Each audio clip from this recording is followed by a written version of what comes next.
Hello Manchester Academy, Miss Tregelles here for the fourth day of the Manchester Academy virtual reading programme. We are on Thriller Week this week and I am reading Nightingale Point by Luan Goldie.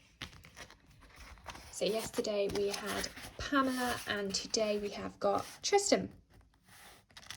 Pamela didn't even lick the seal on the envelope. It's almost like she wants him to open it and read it.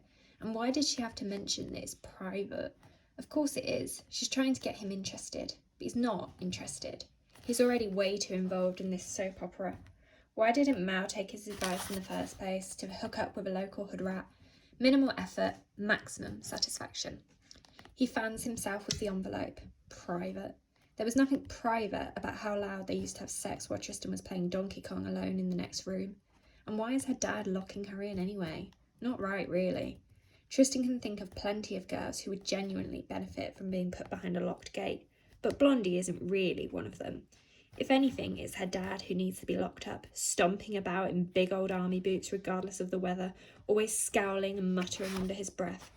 Tristan never did tell Mal about the run-in he had with the dad a few months back.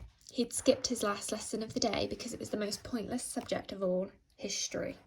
Craving a lie down, he slipped out of the school gates and started to head home for a nap when he saw him, hanging by the bus stop like some pervert on the hunt for underage girls. He spotted Tristan straight away and came marching over. "Is it you?" he asked, getting all up in Tristan's face. "What is what, me?" Tristan had no issues giving adults a bit of back chat, but was aware none of his boys were around if he needed reinforcement.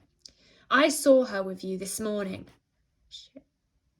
Tristan knew walking with Pamela would come back to haunt him, but he was thinking more about how it would damage his reputation to be seen with some unknown. With Pam?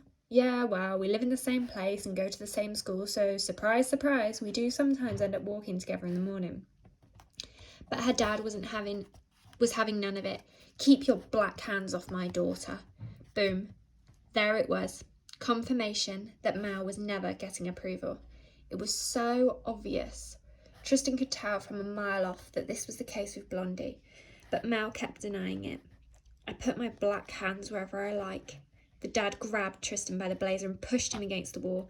Up close, his face was red and flaky. Tristan worried it was something contagious. "You think my Pam would want you?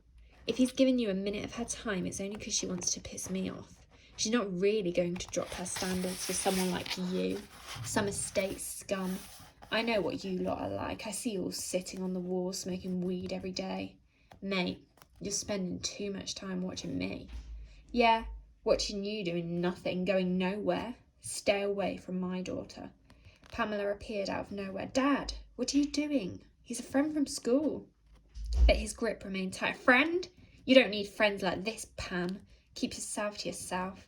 He turned back to Tristan. There was spit gathered at the sides of his mouth like some rabid animal. "And you, stay away from her." As if I'd want her.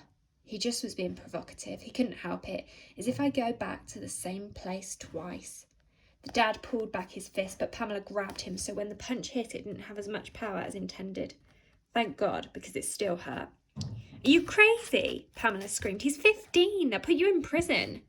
Tristan shook his head. He couldn't believe the guy actually hit him. He'd been in plenty of fights, but never been hit full in the face before. He didn't know what to do. He couldn't exactly run back to school or to the police.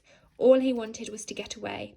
He waited till he rounded the corner before he stopped and wiped the blood from his split bottom lip. That evening when Tristan got home, Mal took one look at the busted lip and his face ran through shock, anger and amusement before getting to concern.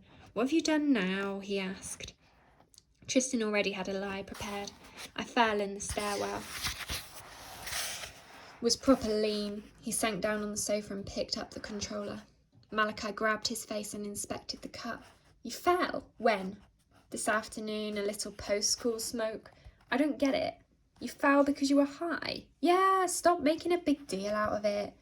What would be the point in telling him? Besides, Tristan took the hit for him. Surely that would take the scent off Mal for once. Tristan got to be the hero. "Mal, you want to play Kong? You ain't beat me in months, man. You need to get some practice in." He looked at Tristan closely, as if trying to figure out whether to pry more or not. "I'd like to, but Pam's dad is on a night shift, so she can get out. We're going to the cinema." Tristan wanted to say something then, to warn Mal that Pamela's dad was an aggressive racist and that Pamela was probably only using Malachi to rebel. But Mal looked so happy, so damn eager to go out and get laid, that Tristan didn't have the heart to say anything other than, "Great, enjoy yourself." As if Tristan would ever get lean enough to fall down some steps. Mal is smart, but he's also gullible, and Pamela knows that. Tristan pulls the letter from his pocket. Yeah, it definitely makes sense to check out what this girl is up to before he passes it on. If he passes it on. He unfolds the letter and starts to read, skipping past the pages with details about their love and quotes from Alia songs. He flicks to the third page and stalls halfway down. What is she playing at? She's trying to throw Mal's whole life off track, his degree, his internship, the career he's planned, everything he's worked for. This girl saw Mal's virgin ass coming and now sees him as a ticket off the estate. No way, not gonna happen. Tristan roughly shoves the paper into the envelope and puts it back in the pocket of his shorts. Dumb, he mumbles as a noise approaches. Zzz, like the last summer when a random mosquito flew straight into his ear. Zzz. It escalates quickly, and then there is a huge burst of air which smacks his body. The floor disappears from beneath his feet. He feels weightless and insubstantial as he's thrown, then heavy as a ton as his body smacks the glass window on the exit door that leads to the stairwell. It feels as if his bones are loose within his skin.